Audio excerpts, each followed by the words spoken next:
Roman Catholic Pope Francis's ideal of austerity is getting some help from reality in Europe.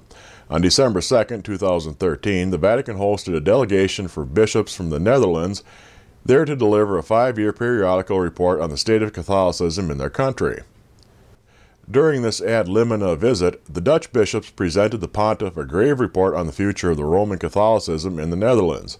They cite the drastic secularization of European culture, as well as the continuing fallout from the child sex abuse scandals, as reasons for an average of 18,000 faithful a year leaving the Dutch Catholic Church since 2006. The bishops reported that due to the decline in membership and ongoing legal obligations, they have already been forced to sell hundreds of pieces of property, and predict that about 2/3 of the remaining church buildings will have to be shuttered or sold within the next 10 years.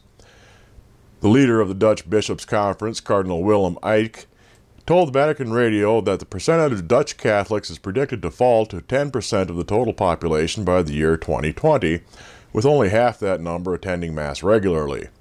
The plan to close more churches is expected to alienate even more of the Netherlands Catholics. In his response, the Pope encouraged the bishops to persevere through these troubles, calling on them to rely on a renewed spirit of honesty and service in the goodness of God, reminding them that the Church enlarges not by proselytism, but by attraction. Katsanam are wooden totems adorned with such accoutrements as horsehair and feathers. Each one is a representation of a deceased member of the Hopi Indian tribe and represents the spirit of the departed. The Hopi traditionally treat each Katsanam as a living person, providing them with food and nurturing them as members of the tribe. The Hopi and the United States government consider mistreatment of the funeral mass to be tantamount to grave desecration. The government of France, however, takes a different view and has decided to allow a second large auction of the mass to take place despite protests from the tribe. The U.S. government and actor Robert Redford. A French lawyer representing the Hopis, Pierre Servan Schreiber, describes the tribe's position this way. The Hopis are saying that not everything can be sold and bought. The day that there are no more Katsanam masks, the Hopi will no longer exist.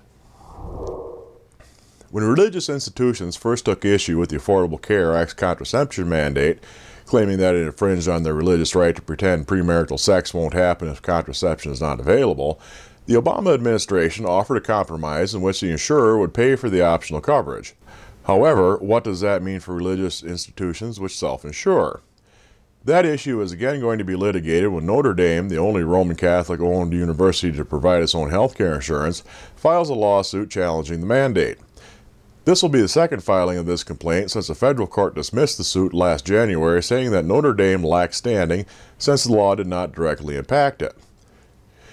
University President, the Reverend John Jenkins, said in a statement, "The government's accommodations would require us to forfeit our rights to facilitate and become entangled in a program inconsistent with Catholic teaching, and to create the impression that the university cooperates with and condones activities incompatible with its mission." There is no word from the university concerning any pending lawsuits challenging the institution's right not to participate in ROTC programs, which would also be against the Catholic mission.